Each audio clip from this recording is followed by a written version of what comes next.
Oh, that's good. That's good. So it was really good practice last week. If you can do it, really good. Uh, Especially if you manage to finish all last week's tube. Uh, that is really good. This week, uh, you will be having probably three or four questions. Uh, it'll be fun. It'll be fun if you can do it, and definitely useful for your script last assignment, which is the scripting assignments. So I'll get this started. Oh, by the way, have you already submitted your assignment to part one?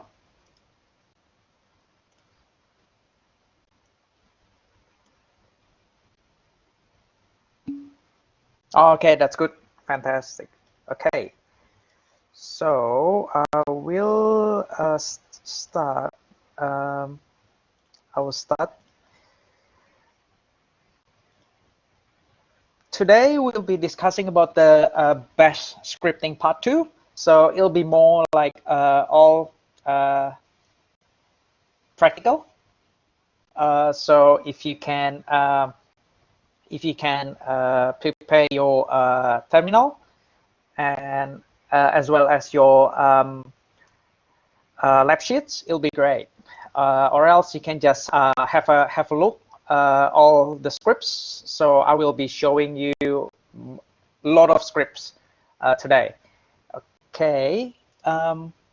So again, this is what we are going to learn today. The first part, we'll be looking at the 3 different loops, while, for, until. I'm not too sure. Did you attend to the lecture yesterday? So I might just cover some of the stuff from today. Sorry, from yesterday's lecture. Okay, cool. That's fine. That's fine. So yesterday it was more about theory, mixed a bit theory and practical. Whereas like today everything's about practical, which is fun, especially if you love programming. So we will be discussing about. Yeah, cool. That's fine. Yeah, that's awesome. If you tried the for loop, we might I might just skim through the first for loop because I'm pretty sure you're familiar with that. So I will just we will be discussing more about the while loop, until loop. It's pretty much like all loops. It's more like it's like a preference. So it's totally up to you which one that you want to choose. Yeah, I'm not really fussy about that. Personally, I love for loops, but yeah, it's totally up to you to choose. Second part of this tude, we will be discussing about the functions. Bash, it'll be great if you have like a solid foundations about the functions, because it will make your code a little bit cleaner rather than just write the whole thing. You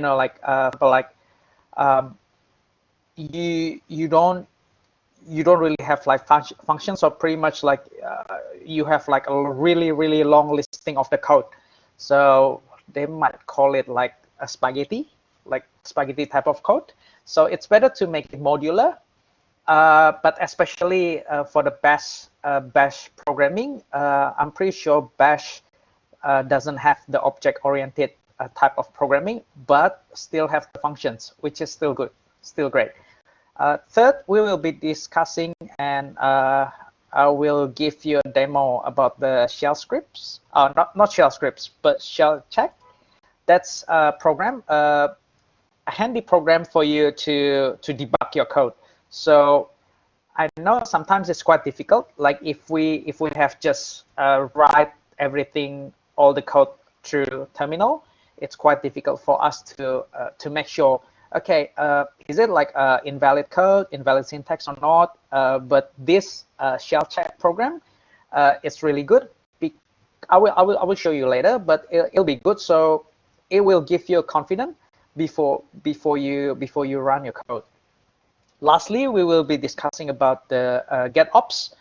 This is I will put in bold because it will be very, very useful, and you will be using this stuff pretty much like GetOps 100% on your assignment scripting.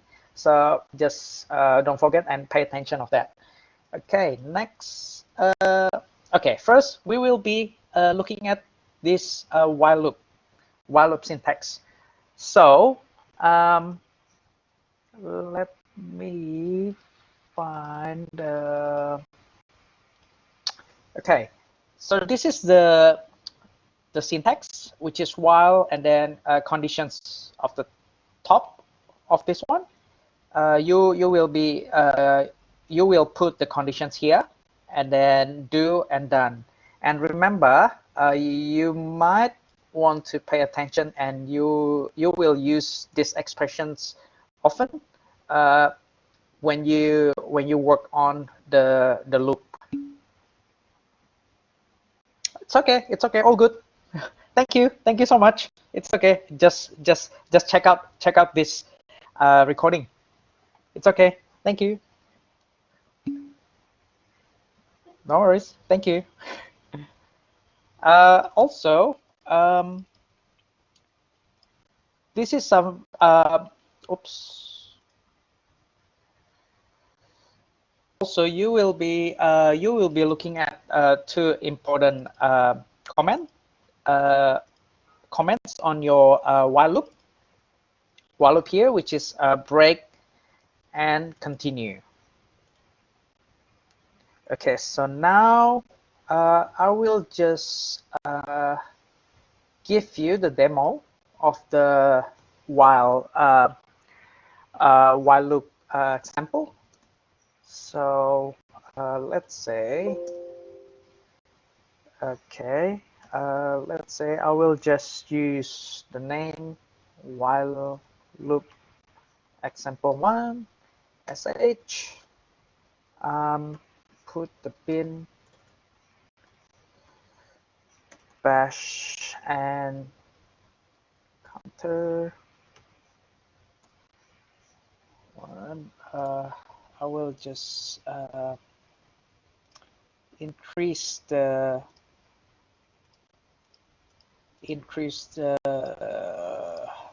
font. Ooh, where is it? Appearance. Oh, there you go. I will just increase the font to 16. Hopefully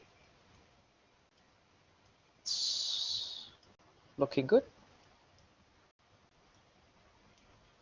Okay.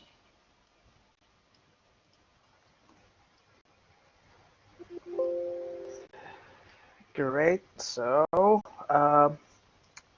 while the conditions, as I mentioned on the top, if the counter is less, so while the counter is less than equal 10, then we will be displaying the counter. Remember, you need to put the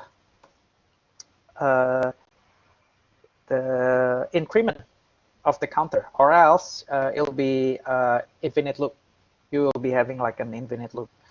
So counter plus plus, and then done, all done. So pretty much I have already summarized like some of the sample from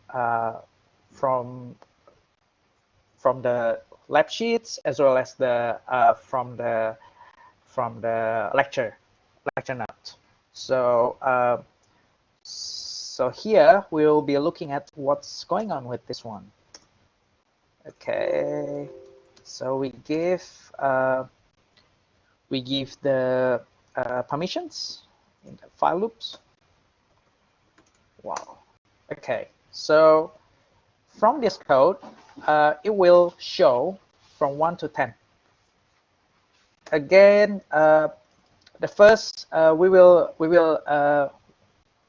initialize the counter, which is 1, and then here the conditions. So while the counter is less than equal 10, it will just display the counter. So that will be the first while loop example, showing this one. And then now we will see. Oops. Now we will see the two important comments in actions. So the first one, which is the break, another one which is continue. So we will open the same code from this one, and then let's say we want to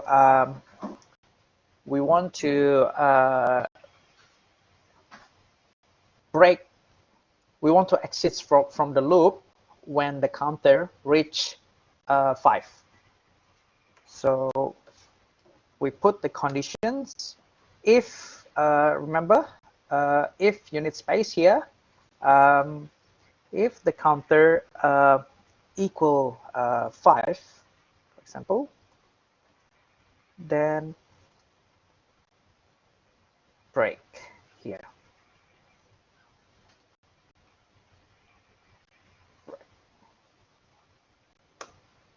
See what happens. There you go. So the program will be running from 1, 2, 3, 4, but when it comes to 5, and then it will hit the breakpoint. Break in this case, which is exit from the current loop. So that's how it works. It has a similar implementations of the continue. Let me just give me a second. I will just check out the continue. Okay.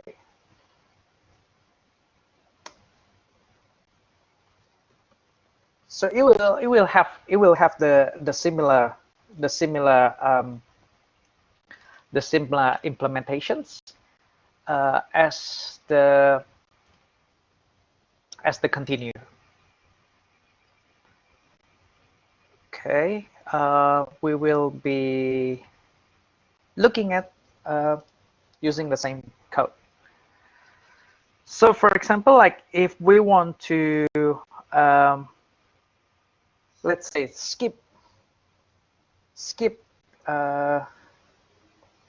when it comes to counter equal to 5, we want to skip the number 5, but still continue to the next iterations.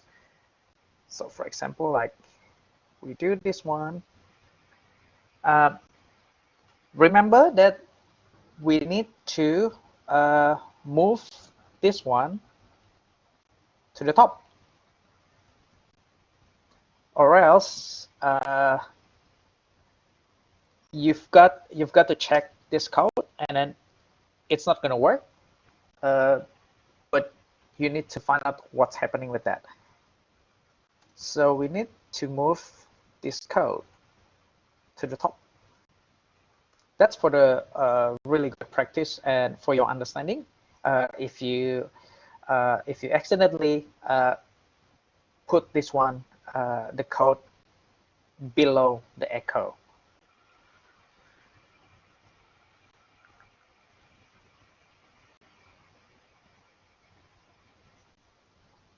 Let's see what happens. See this one? Have a look. So it will start with 2, of course, because of I put the counter + here. But if we try to break this code, for example, like use this one, it's not going to work. It's not going to work. Why? because when it reach the counter equal to 5, continue, it will skip this part and then it will go to here. So the counter plus plus will never ever get executed if you put the counter plus plus here. I hope that makes sense. So that's why we put the counter plus plus on the top just right before, just right after the do command to make it work.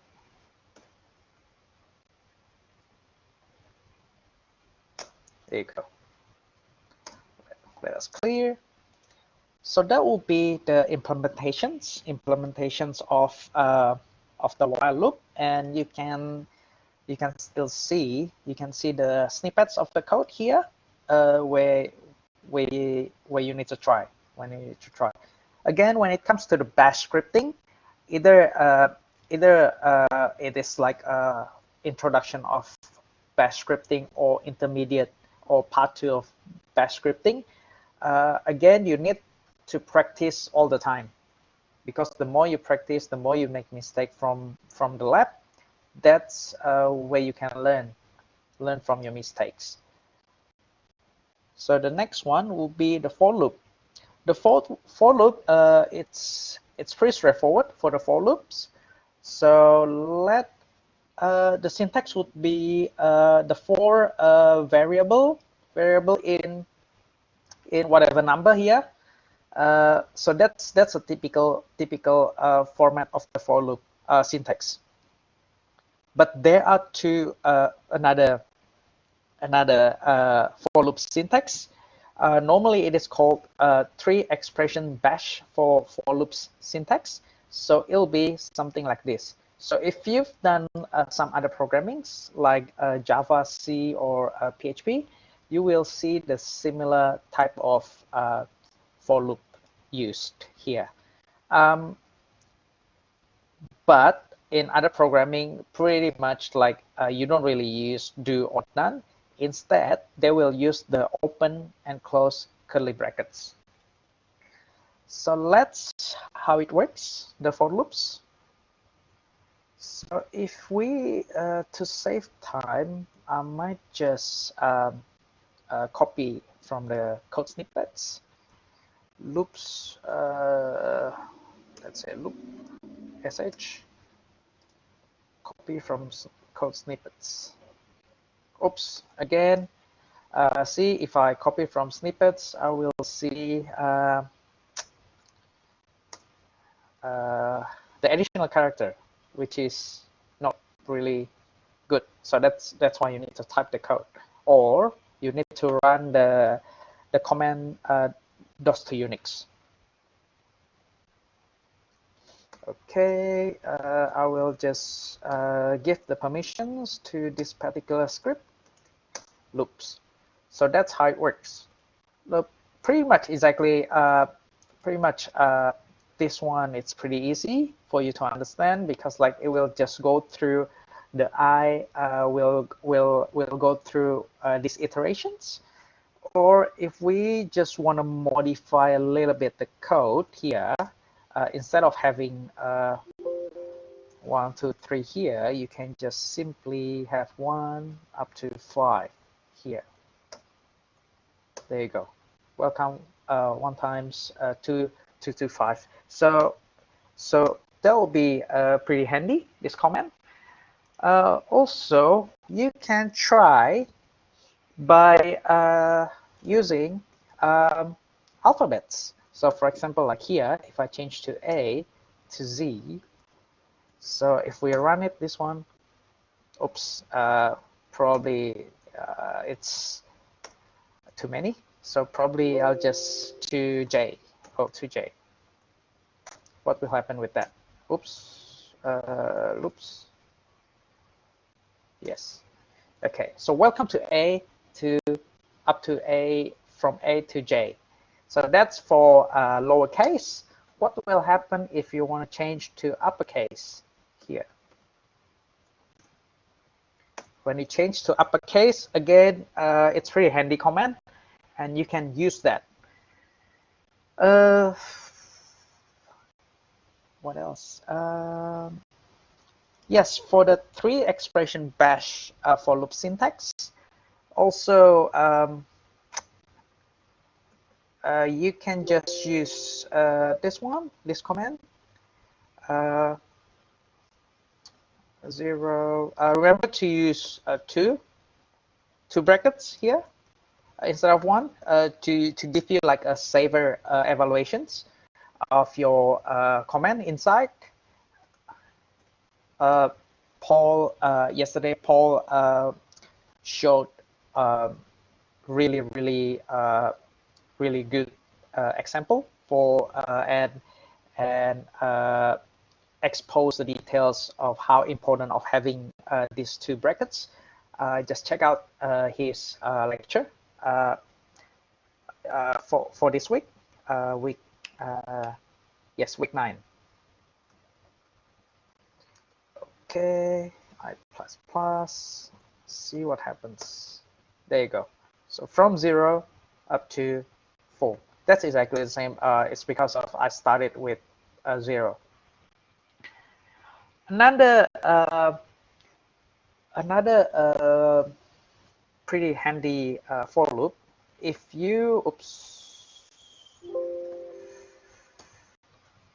I will just change this one. If you want to combine the for loops, for example, like if you want to combine the for loops with the bash command, for example, like if you want to have a look the content of the current directory, not really the content, if you want to list the files inside your current directory, so you can just combine using the for loops command. So for example, like this is files, and then remember to use the backtick.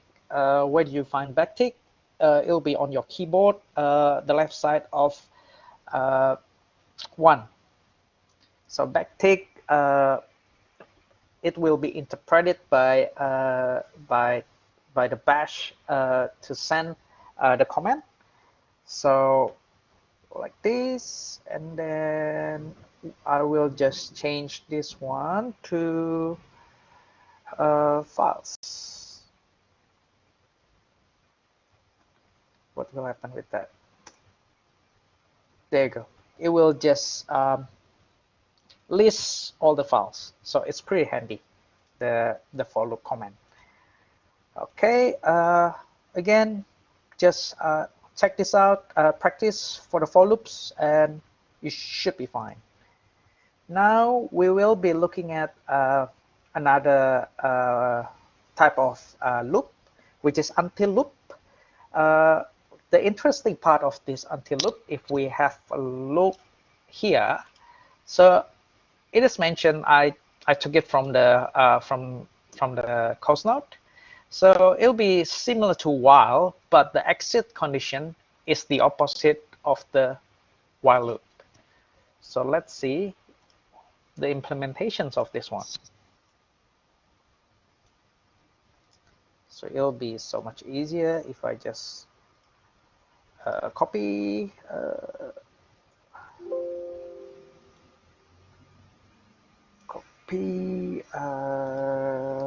until loop sh.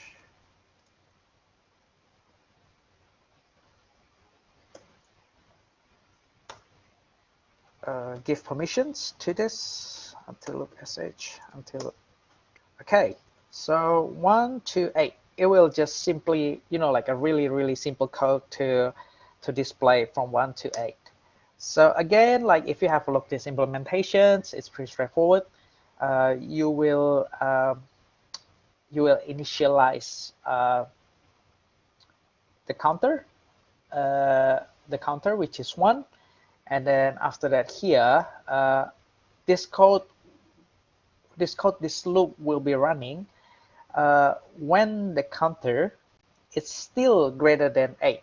So when the counter is still until the counter greater than 8, it will exit from this loop. So if we have looked this one, the first time, the first the first output will be 1, and then after that counter will be plus by 1, so it becomes 2, and then 2, 3, 4, 5 up until 8.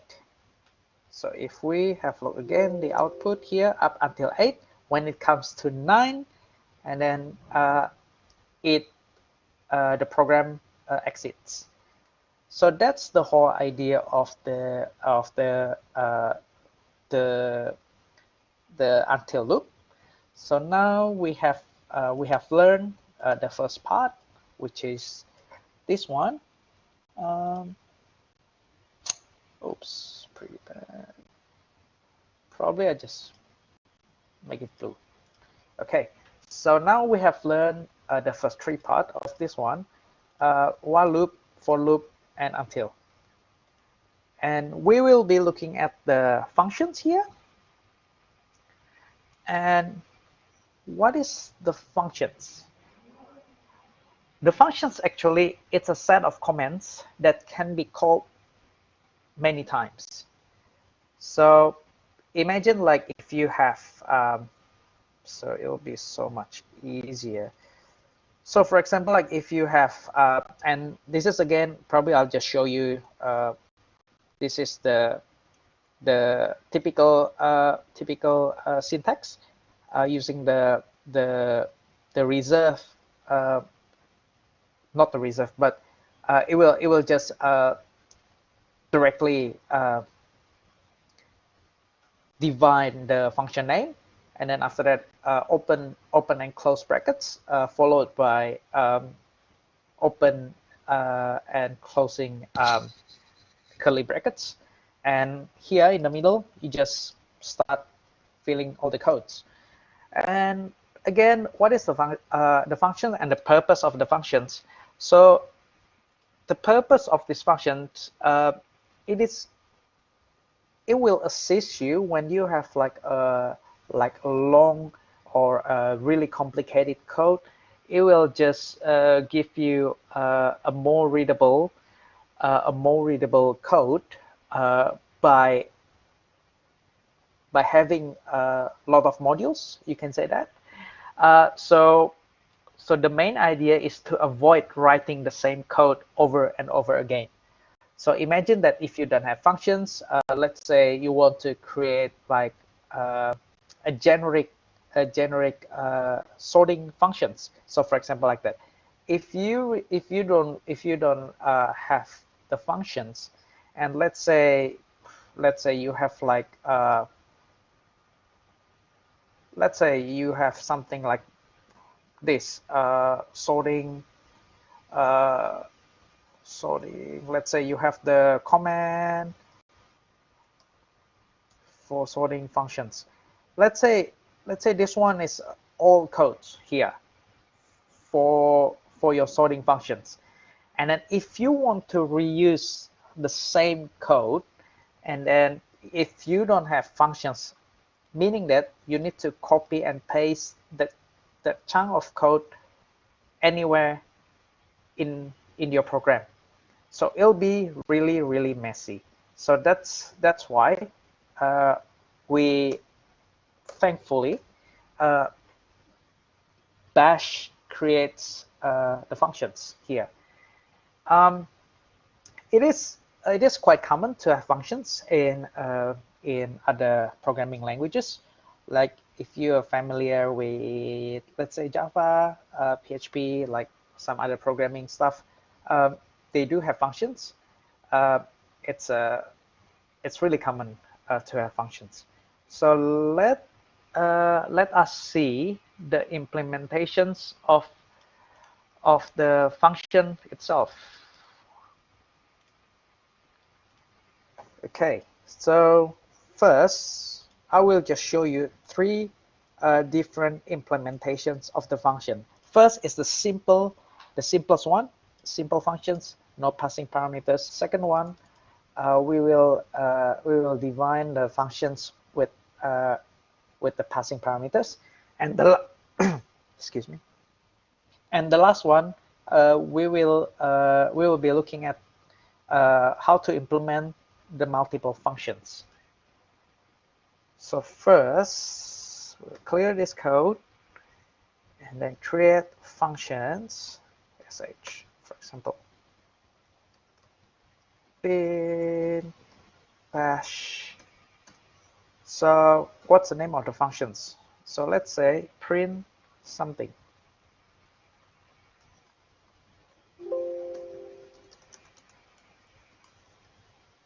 Hello, I am function. How to call the functions? If you want to call the functions, you can just simply call print something like this. Chmod functions. There you go. Hello, I'm functions. So that's the first implementation of the functions, which is the simplest one. And what about having what about if we want to create the functions with the parameters? So for example, like this one. Hello, my name is, let's say here, 1. Let's say inside your functions you want to also return the value here. So when you call the functions, you can call something like this. Hello, my name is Jeffrey. What about the return value? How do you print out the last return value? Remember, Paul mentioned many times to use the $sign ? If you want to print the last value, which is that one, 8. So if we have look again here, let's say something Paul and then echo here functions. So it will show all of them. So that will be the sample for the second functions. And the third functions, we will see how do we look the implementations of multiple functions. Just go back to terminal, functions. I will just increase the volume in case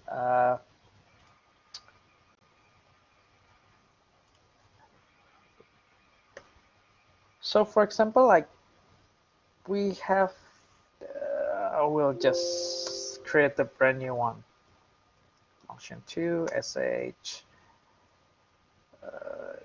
shebang bin bash.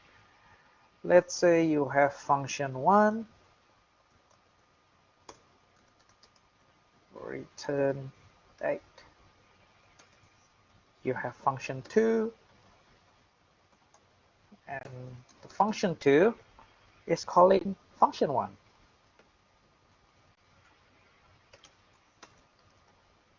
Remember, you can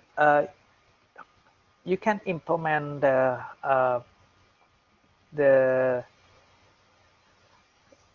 local variables inside the functions.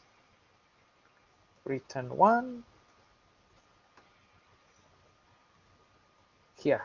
So here you're saying that, okay, I will call the function 1 and the function 1 will return 8, and here inside the function 2 it will capture the value of 8, which is returned by function 1. And here check the value of return 1.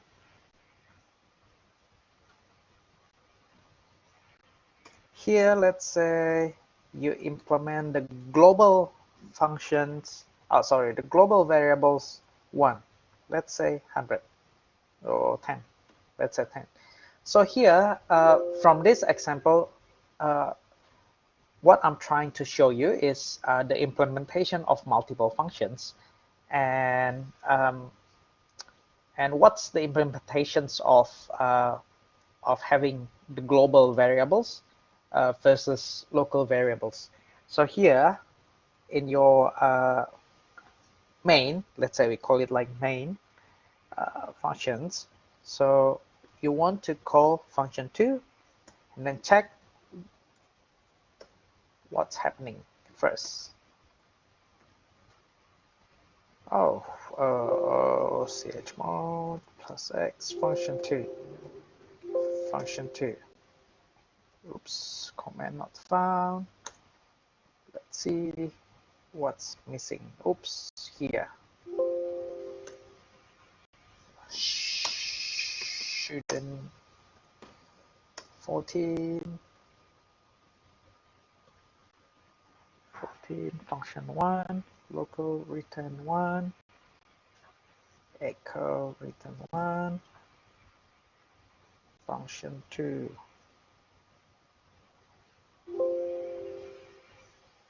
Ooh, interesting. I will be checking what's happening. Return 1.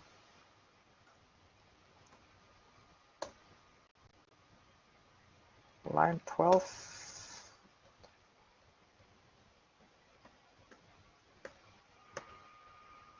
Function 2. Oh, that's missing underscore. That's why.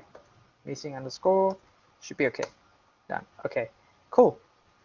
So, oops, function 2. Let's see what's going on. Function 1, local return.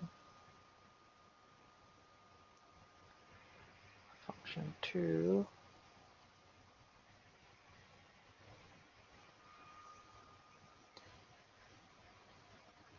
Oh, this one also missing underscore. My bad. Okay, great. So here you can see the function 2 is returning 8. 8, which is the value returned by function 1.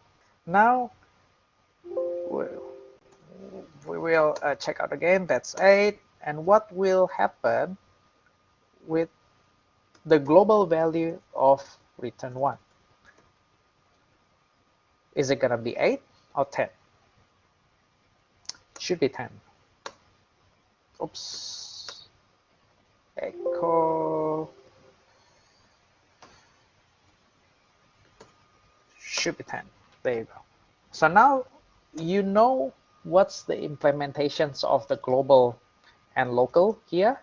Remember you can only use this special command local here if you are inside the functions.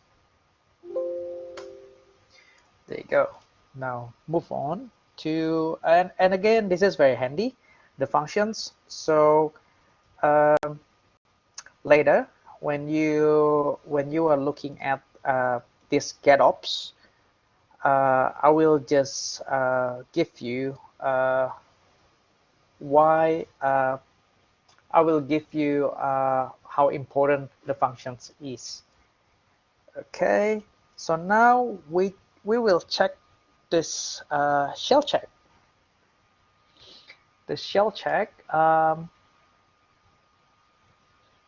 we'll just open up the lab for you.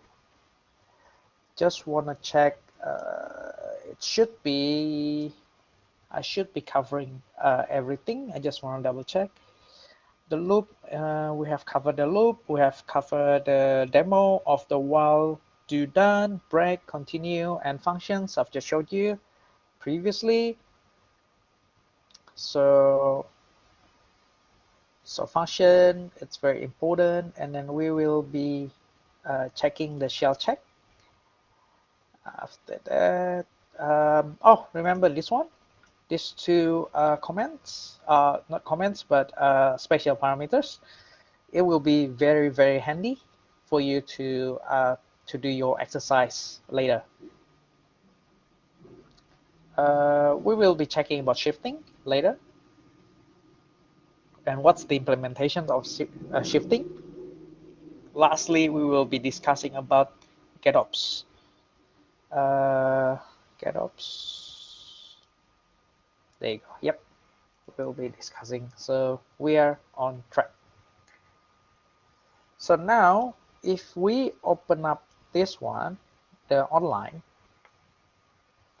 versions of Shellcheck.net. So let's see, Shellcheck.net. And here, let's say we just open up what is our simplest test, maybe test. That's the simplest one. Nope.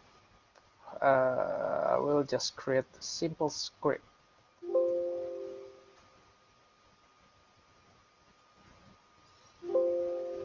Maybe we can just use loop here, check in here, and then let's say we purposely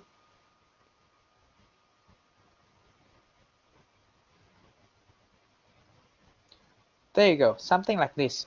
So it will give you suggestions, but probably let's say the easiest one. Hello. Well, so this is considered like no issues here. And again, what will happen if we use still no issues? Maybe we just purposely put semicolon here. So it will show you from the line 2 here mismatch keywords or invalid parentheses.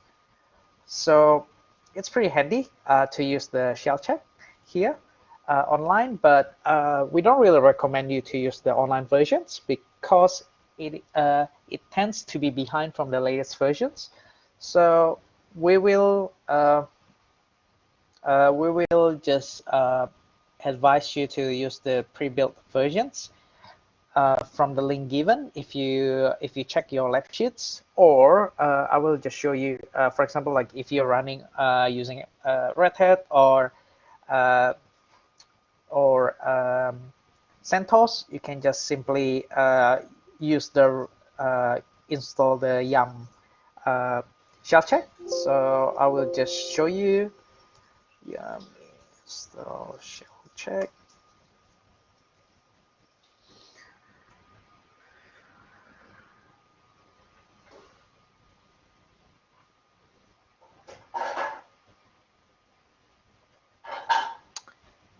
It's downloading now. The Shellcheck.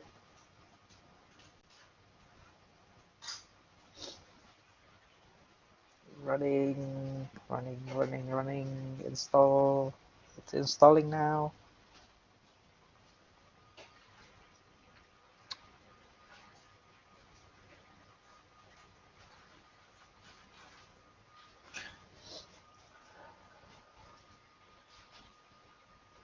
Oh, interesting. No Shellcheck. Okay.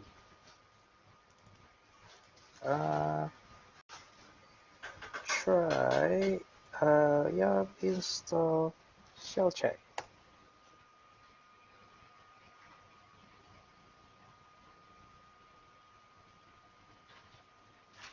Yep.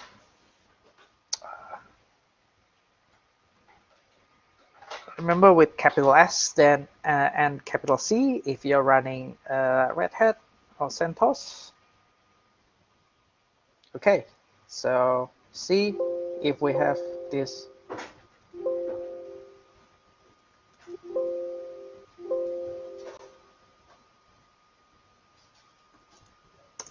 There you go.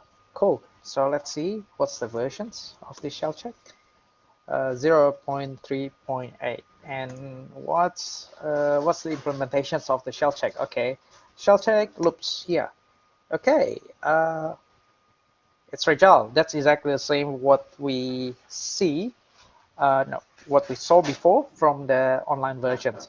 So let's say we check with some other functions, some other files.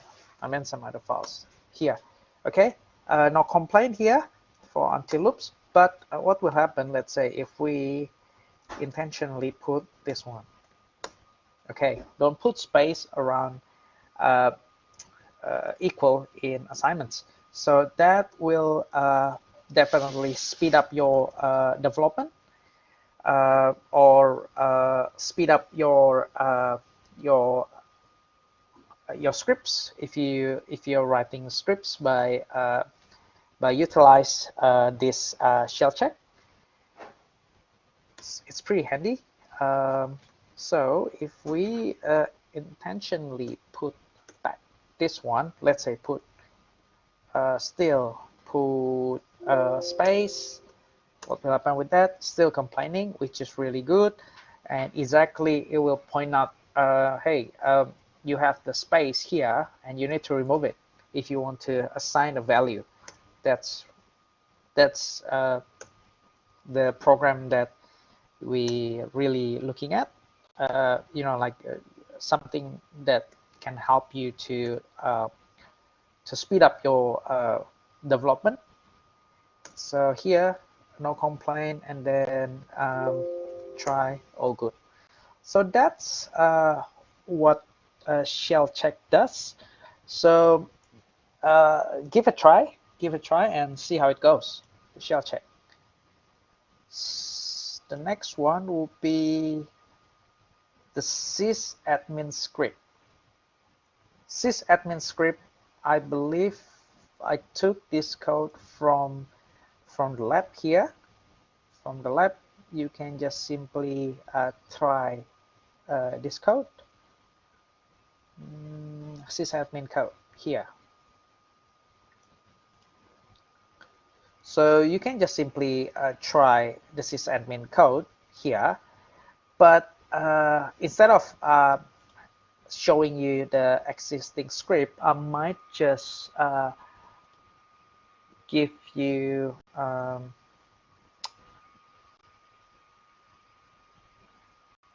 the shift implementation here.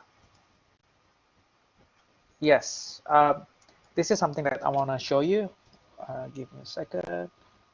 Okay, sysadmin code, which is this one.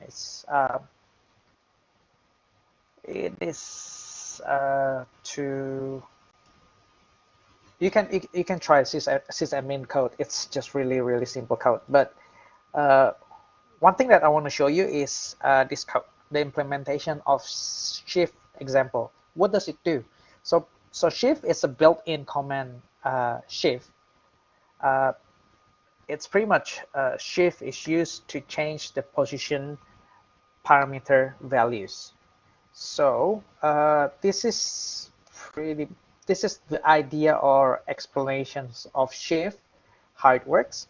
But if we look at the implementation in details, here we can just let's say shift example sh. Let's say we check out the implementation of shift. Again here, so this program will tell you, it will iterate 3 times, actually 4 times, from 0 to up to less than equal 3, which is 4 times, iterate 4 times, and then each iterations we will call the shift command. So what does it do? Shift example, shift.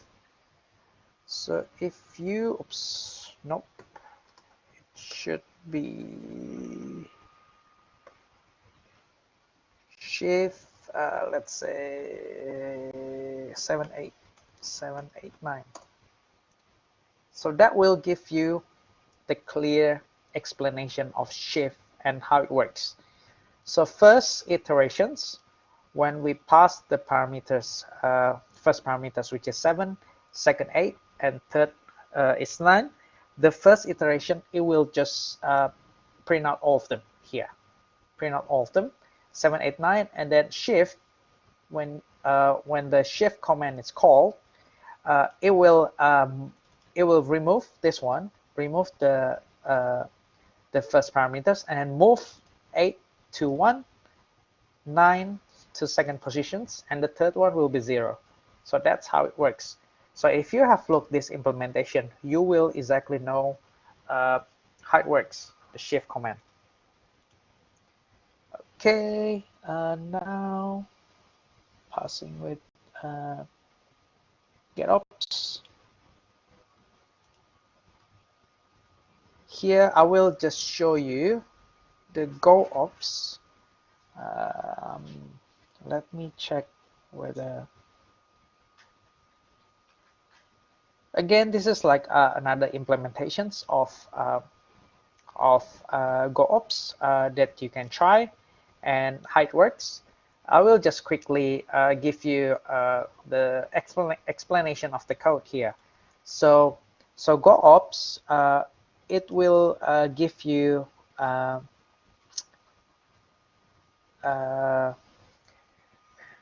you will create the program, and the GetOps will take the parameters of your particular program. So for example, like if you want to create something like especially like this one, okay? So for the GoOps here, maybe let us try to give you a better understanding. GoOps.sh here.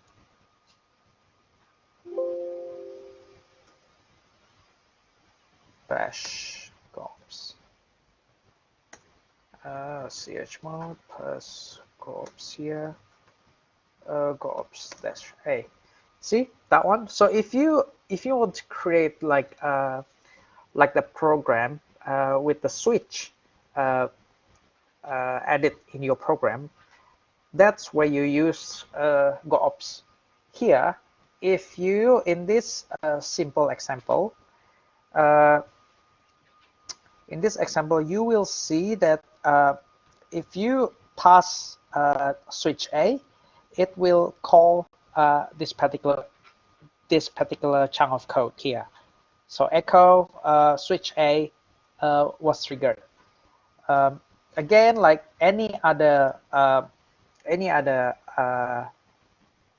switch will be invalid. So for example, like if we try the switch B, it will complain because you will just specify the switch A here.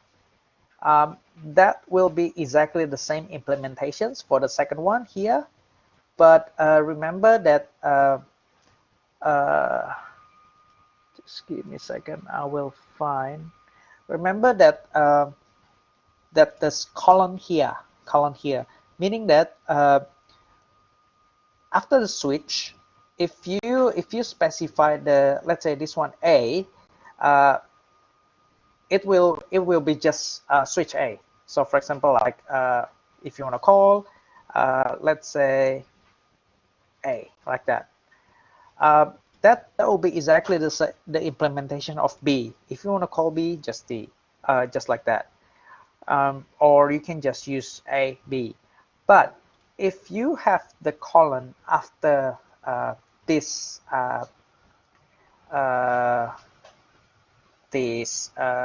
what do you call options, you can pass additional parameters. So for example, like this one, switch C hello. So if you try, you will be seeing like the command C was triggered, and then echo hello, or echo whatever variable that you pass before. Okay, so that will be the simplest implementations of GoOps. GoUp and GoUp multi, you can try again. These codes can be found in your lab sheets. And let's have a look the slightly complex, not really complex. This one's still a simple code, but this is very useful when you want to create your when you want to do your assignments. You got to create like some sort of menu-driven scripts, which is user-friendly, and then yeah, let's see how it goes here. Let's see how it goes. I might have the implementations here. Okay, I will menu-driven sh. To save time, I will just copy the entire code here.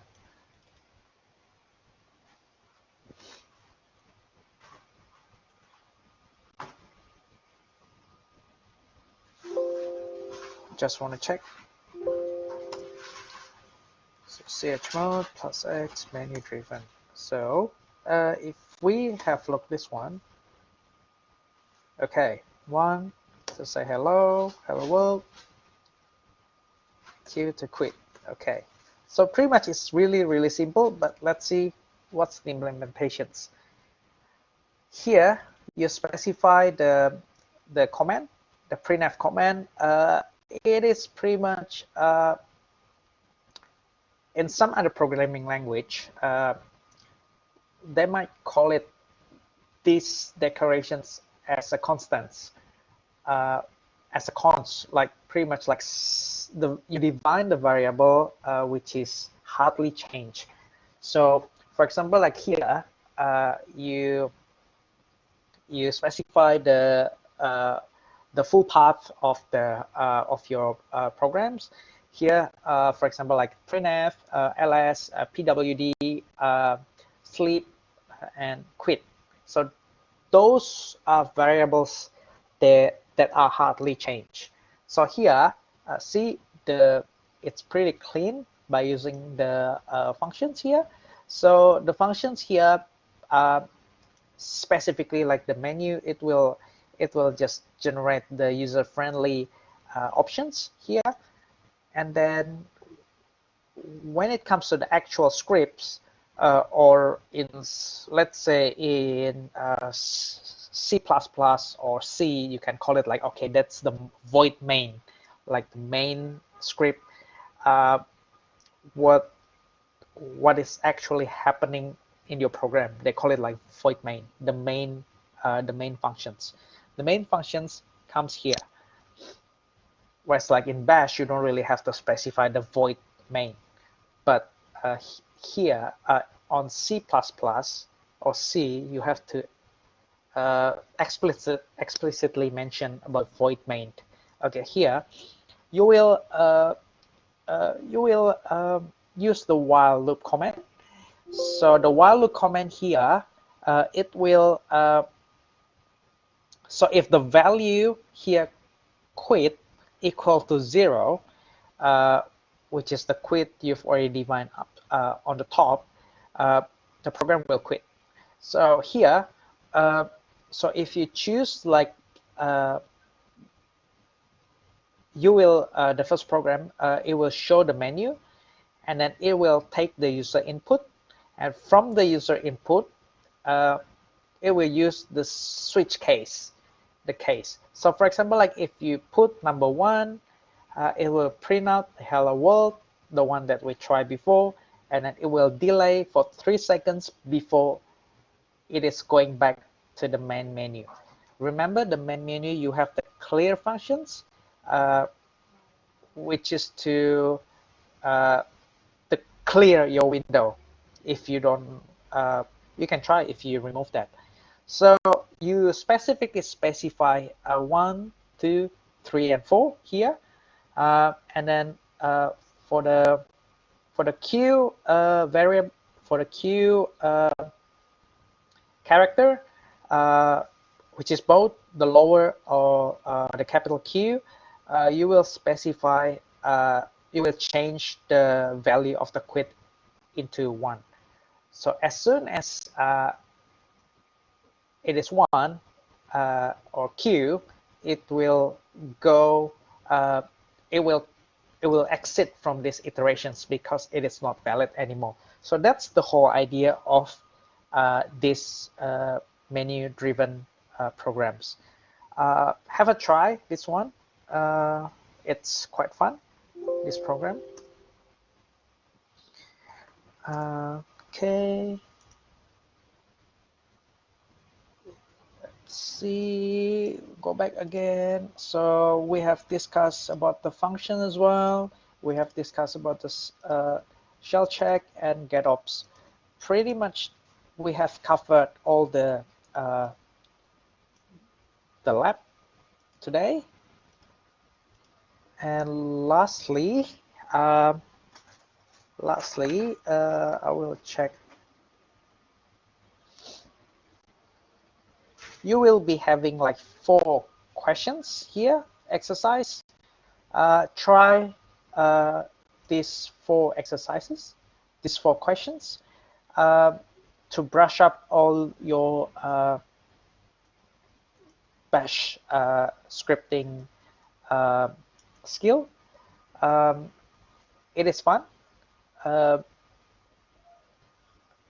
You need to try. I would suggest that you need to try, get yourself familiar with all the bash command before you start working on your assignments. But it's totally up to you. If you want to just directly working on your assignment, that's totally up to you. But I think it's better if you just do the exercise, and definitely it will help you to go through or make your life easier when it comes to the exams. I think that's pretty much of me for today. So try and complete your lab 9. Thank you for watching this recording. I'll see you next week.